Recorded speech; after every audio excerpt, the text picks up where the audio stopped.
My name is Ruchini. I'm a student. I'm currently starting my master's degree, and I enjoy writing as a means of getting things out of my system or dealing with things. I also enjoy reading and swimming, and occasionally I try my hand at painting. Also, I'm apparently not very good at self introductions.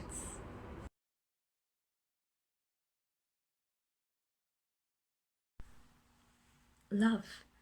There's a planet stuck between my fingers, and sometimes I want to pop it into my mouth and see what it would taste like. But the shadows from a faraway land drape over it, and sometimes I feel like it might be its own ozone layer. But when I'm pulled out of my reverie, every time someone comes up to tap on my shoulder, on my arm, on my heart, I realize that it's just a rubber bouncing ball, a thing of my childhood that I forgot to forget. We used to throw it down, hard, and see how many times it'll hit the ceiling.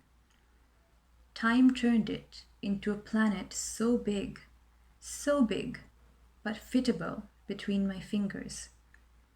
A tiptoe from a once upon a never that you and I will want to crack into, that you and I will want to swallow whole. Love, a thing of my past, a thing of my childhood.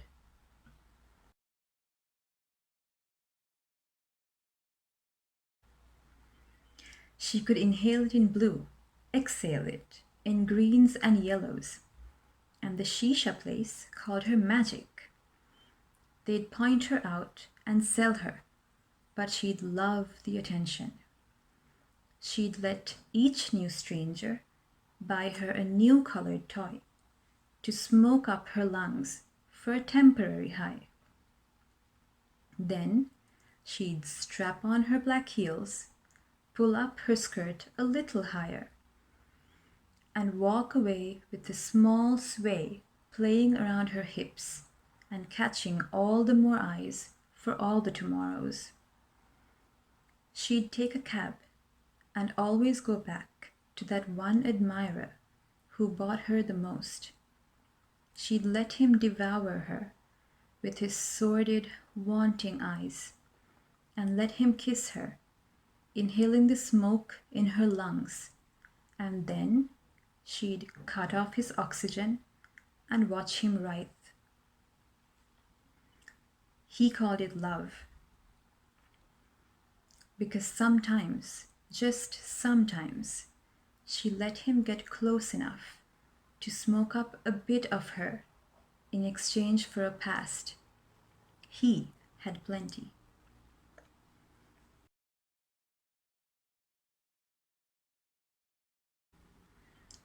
Beautiful people with beautiful reasons, making treachery an artist's paradise. The brush strokes are lean, thin. You can almost feel the artist pant, as some lines were drawn longer, faster, and some lingering seductively slow. And a bead of sweat gathers near the brow, threatening to fall, but flirting instead. High heels sometimes, but mostly flats, white trainers with ball gowns, and a room full of students learning the art of growing distant from oneself. 4 years would suffice for the basics of estrangement. Paper cuts, penned mistakes, shisha later. They sit in that same room, reworking, recreating that ear, and remodeling new ones. To kindle a heart that dies slowly, to kindle a beautiful treachery that grows.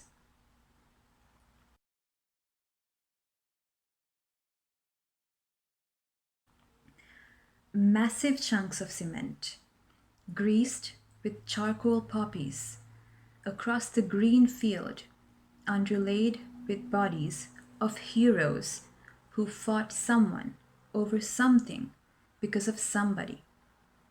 Spear cuts, bullet holes, and tear-stained faces washed in tsunami waves of garbage. As shoemakers blame bigger shoemakers, and the elves get the leftover trash from useless arguments to appease the masses. We still mend their shoes while they sleep.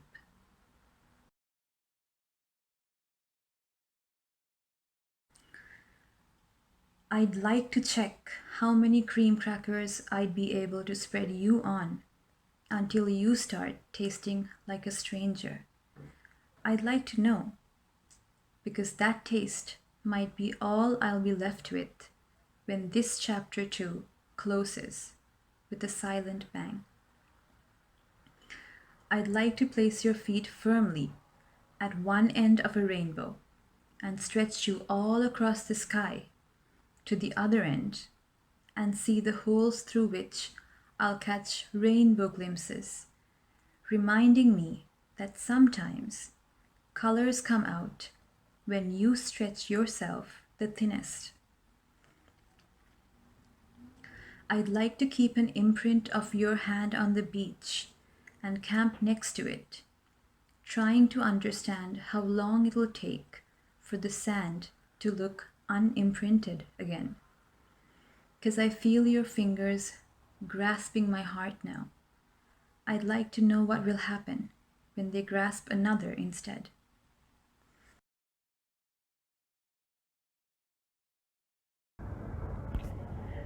When I read Ruchini Abaykoon's poetry, I found that very complex sentiments that many poets over the years have conceptualized have been captured in a very simple and personal manner. I noted that some of my favorites were her poems on love. What struck me the most was how she managed to be subtly yet personally involved in the artistic expression of topics that have already been haggard. In one poem, she had examined how love was a thing of the past, a thing of her childhood, and she attempted to describe this myth. In fact, in her first poem, she reveals that with time, she was able to grasp this notion. My interpretation of this is that, in very colloquial terms, she was able to finally put a finger on it. Another notable feature in her poetry is that there are no titles to define them or to provide any type of direction to the reader.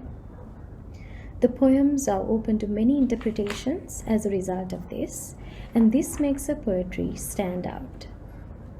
The absence of a title in her poems may be seen as a first departure from the norm in poetry. I also find that her poetry incorporates effective imagery. Oftentimes, she uses extended metaphors and symbols to convey her childlike understanding of a broad topic. In her first poem, for example, she uses a rubber ball and a planet. I also found her poem Massive Chunks of Cement quite intriguing because she masterfully tackles the masses' reaction to politics. Another added dimension to this poem is that Ruchini alludes to the fairy tale of the elves and the shoemaker in order to reveal the extent to which people would go to clean up other people's messes just to be martyred. What struck me the most, I would say, is a deceptive simplicity in handling complex content. On reading her selection of poetry, in places, I was actually reminded of the American modernist poet William Carlos Williams.